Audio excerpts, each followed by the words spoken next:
Mitokondria.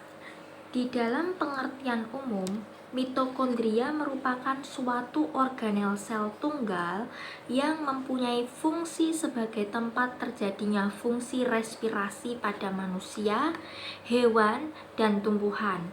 Sebagai contoh, ketika proses metabolisme homeostasis kalsium, asam lemak, transduksi jaringan seluler, biosintesis pirimidina, dan pengolahan protein untuk dijadikan sebuah energi.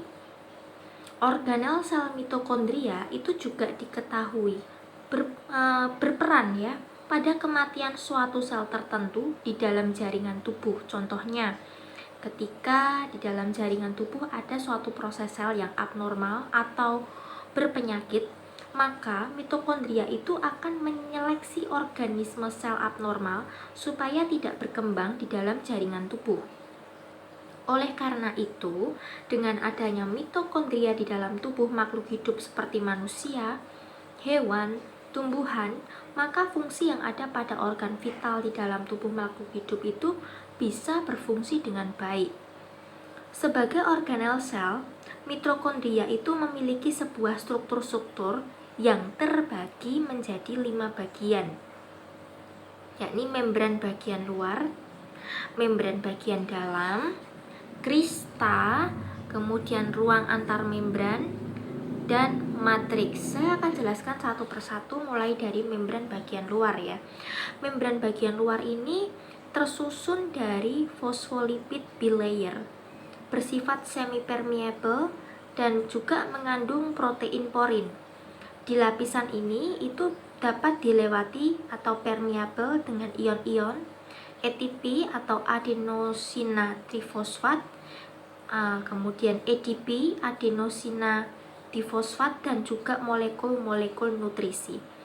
Fungsi dari membran bagian luar itu adalah pada bagian membran luar ini mengandung enzim-enzim yang berfungsi di dalam membantu proses biosintesis pada jaringan tubuh makhluk hidup. Kemudian untuk membran bagian dalam ya. Nah, membran bagian dalam ini adalah membran kompleks tetapi permeable dan terbentuk dari molekul-molekul kompleks transport elektron, kompleks ATP sintase, dan transport protein. Fungsi dari membran bagian dalam itu adalah berfungsi untuk membantu pembuatan energi pada jaringan tubuh makhluk hidup. Kemudian krista. Krista merupakan suatu lipatan yang berada pada membran dalam mitokondria. Fungsi dari krista itu antara lain adalah dalam membantu perluasan struktur membran yang berada di dalam sel saat molekul-molekul DNA mitokondria berkembang lebih banyak. Kemudian ruang antar membran ya. Ruang antar membran ini adalah ruang yang ada di antara membran luar dan juga membran dalam. Ruang antar membran itu punya tanggung jawab atas fosforilasi oksidatif. Fungsi dari ruang antar membran itu adalah sebagai tempat berlangsungnya suatu reaksi-reaksi yang penting untuk sebuah sel. Kemudian yang selanjutnya adalah matriks. Nah, matriks itu berisi molekul-molekul DNA, bertanggung jawab atas respirasi sel. Enzim-enzim bertanggung jawab atas siklus reaksi asam sitrat. Gas-gas terlarut seperti oksigen dan juga karbon dioksida dan air. Fungsi matriks itu menyimpan bagian-bagian yang penting seperti materi genetik atau DNA, ribosom, dan ion-ion penting lainnya. Nah, fungsi dari mitokondria yang terutama itu adalah sebagai respirasi sel. Respirasi sel itu adalah suatu proses kimiawi yang memiliki fungsi untuk melepaskan energi yang tersimpan di dalam glukosa. Energi yang digunakan atau dipakai di dalam pemecahan glukosa tersebut disediakan oleh molekul-molekul ATP, dan juga molekul-molekul ATP ini dihasilkan oleh organel itu sendiri.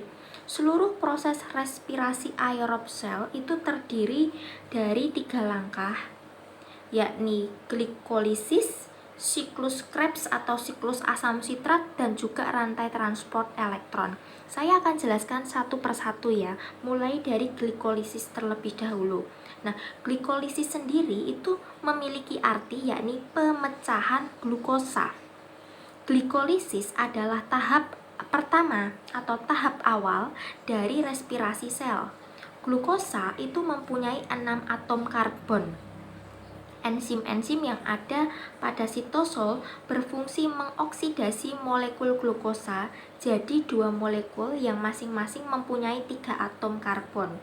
Glikolisis kemudian menghasilkan 2 molekul ATP dan molekul asam pirufat dan 2 molekul NADH atau nikotinamida adenina dinukleotida. Yang kedua, siklus Krebs atau siklus asam sitrat. Itu sebelum siklus Krebs berfungsi, maka harus dilakukanlah dekarboksilasi oksidatif. Molekul-molekul asam pirufat ya yang dihasilkan pada glikolisis itu akan diubah menjadi koenzim A-asetil yang akan dipakai dalam siklus Krebs.